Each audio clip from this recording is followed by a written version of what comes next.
ലോകത്ത് ഇനി ആരോടും ആർക്കാൽ പാടില്ല, സഹായം തേടാൻ പാടില്ല കേട്ടോ. ആരെങ്കിലും അഗീസൂനി അല്ലെങ്കിലോ അഈനൂനി എന്നൊക്കെ പറഞ്ഞു വന്നാൽ ഇയ്യാക നഅ്ബുദു വഇയ്യാക നസ്തഈനിന്റെ തഫ്സീറിലോ റസൂലുള്ളാഹിന്റെ തഫ്സീറിലോ വിശദീകരണത്തിലോ ഇവരോട് ജിന്നുകളോടോ ശൈത്താനോടോ പ്രാർത്ഥിക്കാമെന്ന് പറയാൻ നാളിതുവരെ ഒരാൾക്കും കഴിഞ്ഞിട്ടില്ല. പറഞ്ഞ ആളുകളൊക്കെ ഇസ്ലാമിന്റെ ശത്രുക്കളാണ്. ഇബ്ലീസിനെയും ശൈത്താനെയും ശത്രുവായി കാണാത്തവരാണ്.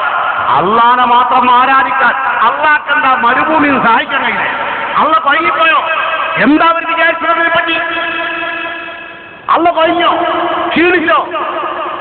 മരുഭൂമിയിലെത്തിയ ജിന്നിനോട് വേർക്കാൻ ഇയ്യാക നഅ്ബുദു വഇയ്യാക നസ്തഈൻ ഇന്ന് വരെ നാളിതുവരെ നെഞ്ചിൽ കൈവച്ച് പറയണം.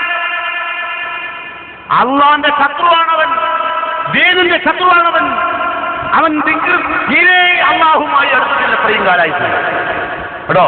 ഇയ്യാക നഅ്ബുദു വഇയ്യാക നസ്തഈൻ വഴി പടപൊരുതിയവരായി ഇരിക്കുന്ന നിങ്ങൾ ഇപ്പൊ നമ്മൾ പോയി പറയണമെന്ന് ജിന്നിനോട് വൈദ്യ സ്ഥലത്തും ധാർക്കാൻ ആര് പറഞ്ഞു?